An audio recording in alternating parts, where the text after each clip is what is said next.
In the name of Allah, most beneficent and merciful, my dear students, Assalamu alaikum.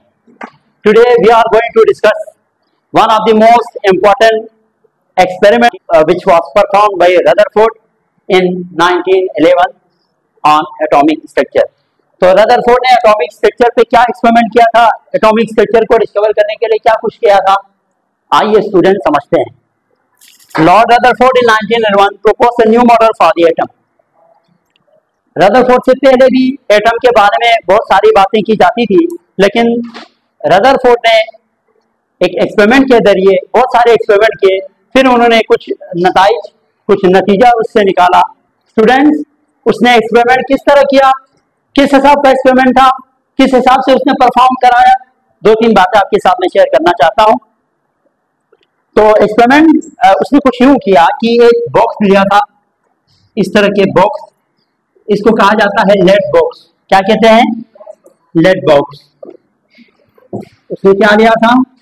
Lead box. Students, lead box के अंदर उसने एक radioactive element को रखा। Radioactive element से मुराद इस लेड बॉक्स के अंदर ही क्यों रखा है, क्या मकसद था? इसका मकसद ये था कि रेडियोएक्टिव एलिमेंट जो है ना काफी हमारे लिए नुकसानदेह होते हैं। स्किन पे पड़ने से या जिस्म के कहीं और जगह पे पड़ने से ये कैंसर काज करते हैं।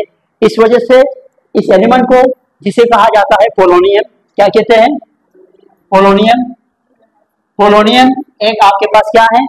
पोलोनियम आपके पास एक रेडियोएक्टिव एलिमेंट है, और उन्होंने उस रेडियोएक्टिव एलिमेंट को कहाँ रखा?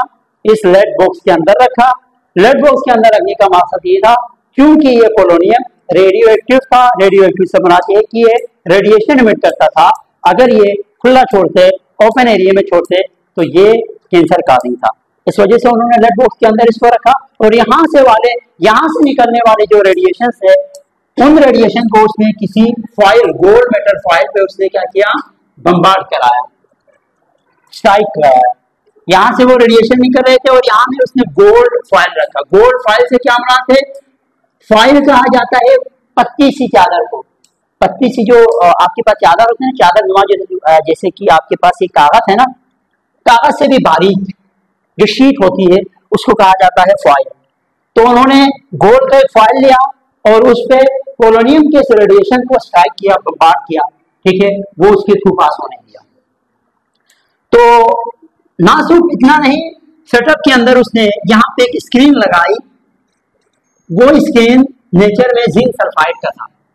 जिंक सल्फाइड से बना हुआ एक स्क्रीन उसने यहाँ पे लगाई, ठीक है। तो एक स्क्रीन यहाँ लगाई, यहाँ पे गोल्ड मेटल फॉइल, और यहाँ से पोलोनियम लेड बॉक्स के अंदर से इसके ऊपर बम्बार्डमेंट, इसके ऊपर स्ट्राइक कराना स्टार्ट किया। तो हुआ क्या?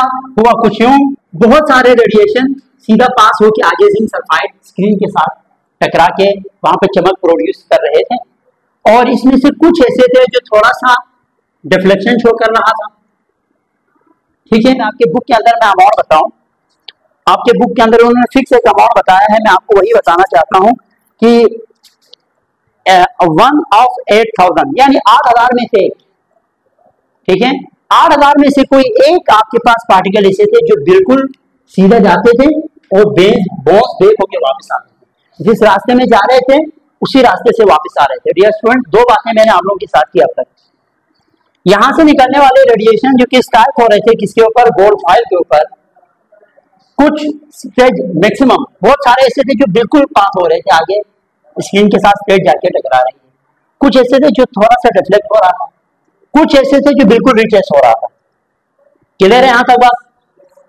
अब इससे उसने कुछ जो कंक्लूजन निकाला वो इंशाल्लाह जब कंक्लूजन के पॉइंट पर आएगा तो मैं आपको ये सारी बातें डिटेल से बता दूंगा। अभी जो एक्सपेरिमेंट है, ऑब्जर्वेशन है, वो मैं आपको यहाँ से समझाना चाहता हूँ ताकि जो बातें मैंने आप लोगों के साथ की है वो आपको समझ में आ जाए।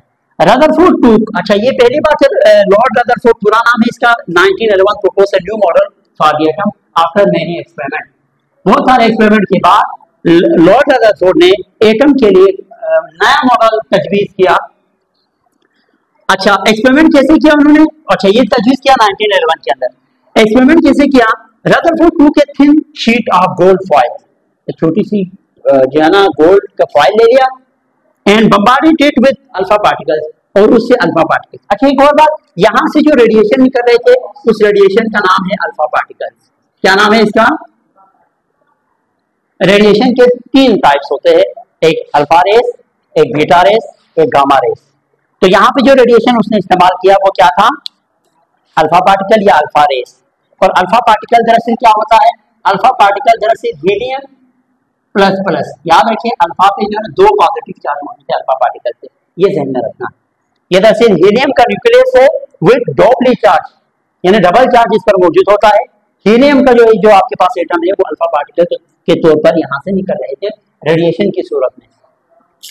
These rays were scattered after passing through the foil and examined on the zinc sulfide screen. ये यहाँ से पास होके जिंक सल्फाइड स्क्रीन पे नजर आ रहे थे।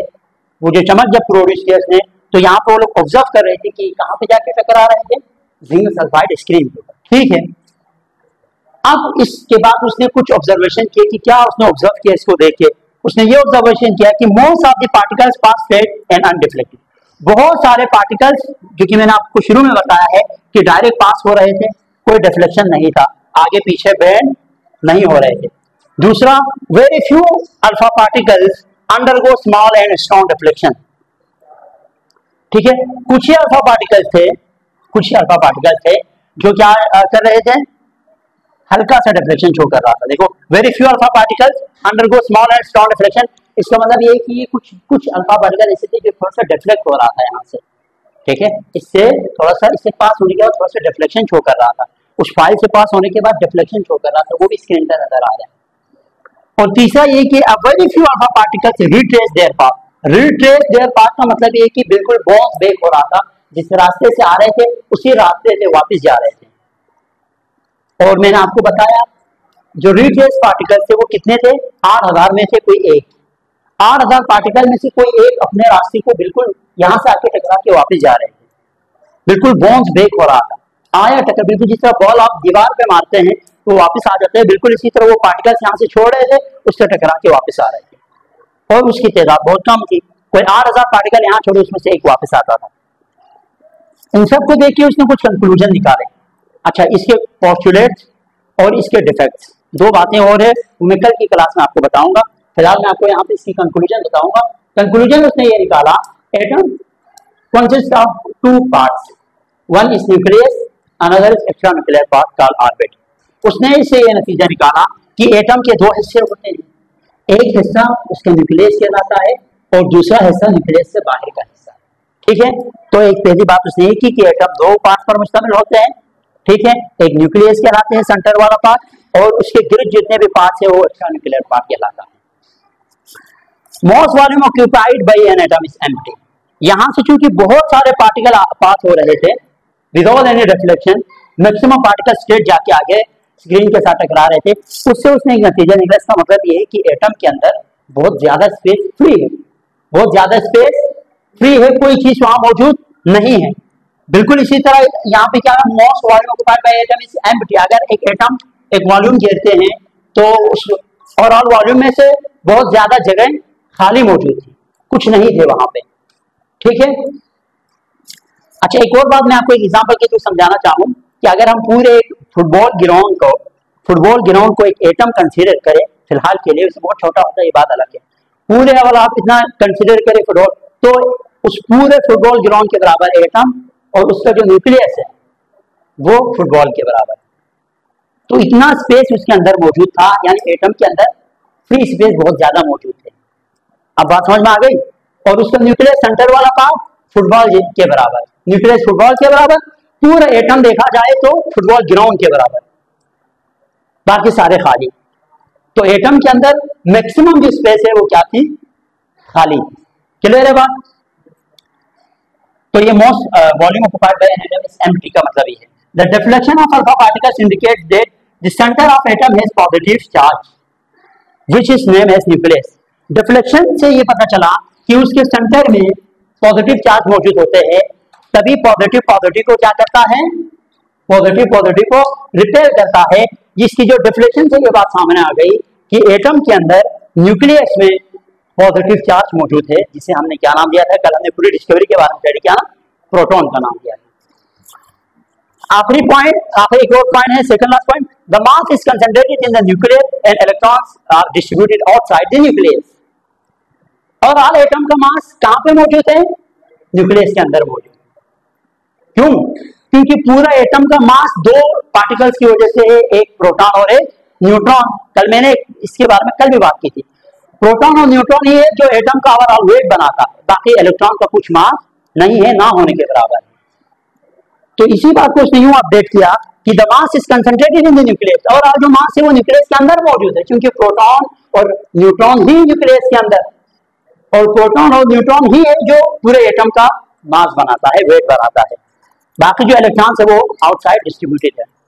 अच्छा, आखिरी बात, the electrons are revolving around the nucleus in extra nuclear part called orbits. ठीक है। अच्छा, आपके पास जो इलेक्ट्रॉन्स है वो कहाँ मौजूद होते हैं? न्यूक्लियस से बाहर जिस रास्ते में मौजूद होता है उस रास्ते को क्या नाम दिया उन्होंने? ऑर्बिट्स का नाम दिया। माय डियर स्टूडेंट्स, यहाँ से आगे उसने कुछ पोस्टुलेट्स बनाए अपने इस थ्योरी को मद्देनजर रखते हुए, अपने इस ऑब्जर्वेशन और कंक्लूजन को मद्देनजर रखते हुए उसने कुछ पोस्टुलेट्स बनाए। अब पोस्टुलेट्स और कुछ खामियां भी इसमें निकली।